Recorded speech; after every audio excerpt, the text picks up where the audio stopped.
Isafidin'ny malagasy maro anisy dia tono vato, tono briky natambatambatra nafahatsika mitondra amin'izao fandresena lehibe izao. Ary indrindra izay fandresena izay dia hoentintsika anarenana, anorenana ny fampandrosoana ny Madagasikara. Araka ny teny finamana tanteraka dia hoe Madagasikara tsy maintsy mandroso.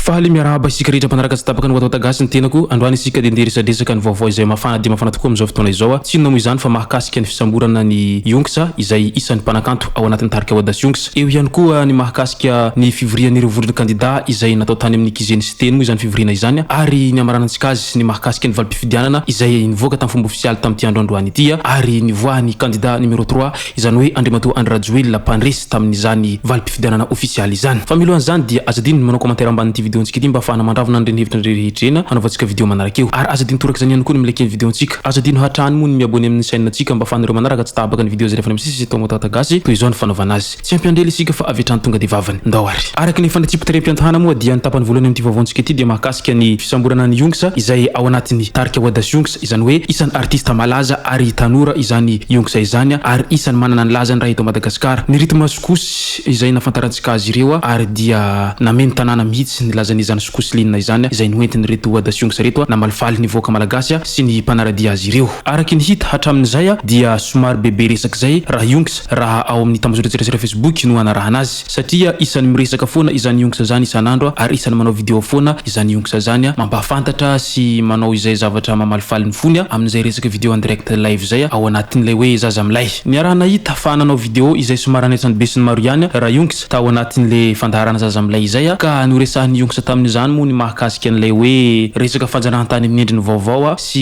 ireo zay mikomandy any fitondrany rehetra misy hatram'izay ka mandraky tiny androany. Ka ny teny mihitsy moa Yonksa tamin'izany tsy matahotra ho ny izy na dia ho samborana aza ary nomeny tsara mazava ny adresiny. Tsy niandrela nefa ny mpitandro filaminana rehefa naheno an'izany resaka vaovao navoaka ny Yonksa izany fa tamin'ity andro androany ity dia tonga tokoa ny polisy izay nisambotra azy teny an-tranony teny Ambohipo teny akaiky ny Benimo ny tranony araky ny nambarany ka avy hatrany dia voasambotra izany Yonksa izany, ary eto ampiandrasana ny vaovao mahakasika an'izay fisamborana Yonksa izay sy izay mety ho afitsoka an'izay fisamborana izay isika rehetra amin'izao fotoana izao. Manoloana ny fisamborana an'izay Yonksa izay moa dia maro ny feo mandeha ary maro ny feo miely. Misy moa ny manontany tena mihitsy hoe fifanjifindravatra ve sa ahoana, satria androany ny HCC namoaka ny valim-pifidianana ofisialy nefa androany ihany koa ny mpitandro filaminana nandeha nisambotra ny Yonksa. Ajantsika teo aloha ny mahakasika ny fisamborana ny Yonksa iny fa andao ary horesantsika ty amin'ny tapany faharoa ny mahakasika ny fivoriana izay nataon'ireo vondrona kandida tany amin'ny Kizeny Andriamatoa sy teny Renatsolony Eko teny Andohany Mandriseza tamin'ny omaly 30 novambra. Nandritra an'izany fivoriana izany dia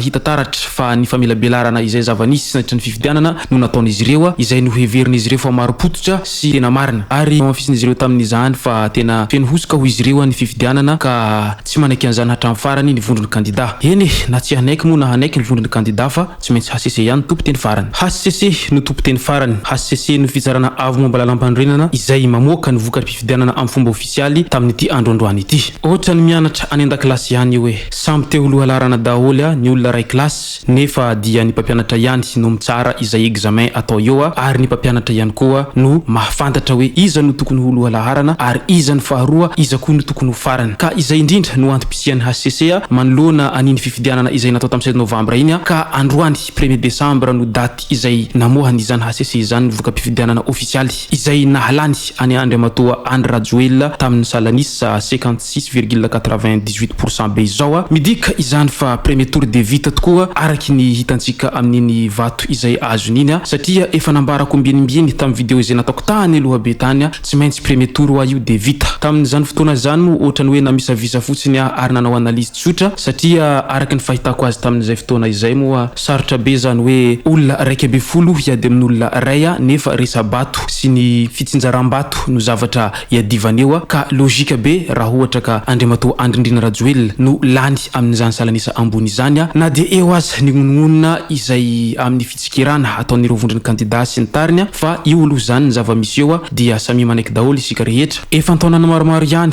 izay tsy nahitana an'izany hoe président eto Madagasikara ka premier tour de vita zao ndray vao nisy izany hoe premier tour de vita izany, satria izay no zava-misy ka ho maro ny olom-pirenena izay hanome tsiny sy ny tariny ary teny ambadika any indrindra fa ny mpanositra dia tsy maintsy teny hoe tsy normal izay nefany a raha tena ny logika no arahantsika dia zao samy nanana fotoana ireo kandida hanaovany fampielezan-kevitra fa ny collectif des candidats dia nisafidiny tsy hanao fampielezan-kevitra ka rariny sy hitsy ny raha toaka andriamatoa Andry Rajoelina no lany satria izy no fantatry ny vahoaka any amin'ny faritra rehetra any satria izy no nanao fitedezam-paritra ary izy ihany koa dia nanao fampielezan-kevitra mafy dia mafy ka noho izany dia io zany ny vokatry ny fampielezan-keviny io vato azony io amin'izao fotoana izao marihiko etony hatrany ny watawata gasy tompoko dia tsy miandany amin'ny atseroa ary ny watawata gasy dia tsy manao politika mihitsiny ny watawata gasy dia tsy manohana antoko politika mihitsiny fa ny watawata gasy dia neutre amin'ny zay zavatra rehetra miseho eto amin'ny tany sy ny firenena fa ny anjaran'ny watawata gasy fotsiny dia maha-olo-pirenena azy milaza ny vaovao izay misy ao anatin'ny gazety ofisialy izay mivoaka any amin'ny tapazotra tsirasira Facebook dia avadika video izay hitany be sy ny maro atao anatin'ity watawata gasy ity izay sy zay tompoko lasy tompoko vaviny amaranako ny videontsika ty androany manasan'ireo hatrany hanao commentaire ambanin'ity videontsika ity mba hafahana manravina ny renhevitra rehetra iny anaovantsika video manarakeo manasan'ireo ihany koa ilaiken'ny videontsika ary manasan'ireo hatrany abonné amin'ny saidinantsika mba hafahanareo manaraka tsy tabaka ny video izay lefa ny MCC to watawata gasy tompoko lasy tompoko vavy mankasitraka dia mirariso amaranako azy toy ny adinombolany mpianakavy io tompoko izay mandresy tsy hobina ary izay resy tsy akoraina raha ohatra ka tsy nandresy ianao androany manaova ihany amin'ny manaraka fa mbola hoavy ny anjaranao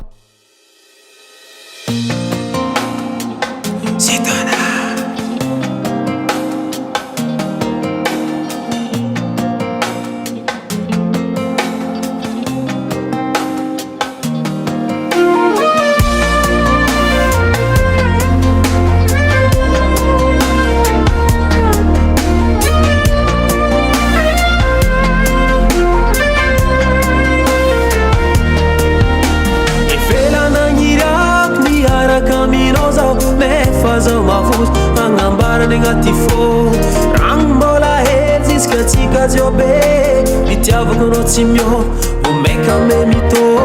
sasa ngano tin, valovya noza utia, vama heri vidya, vanga atulu chono, tani hesa, atulu chono, tifo kumbaleva, atulu chono.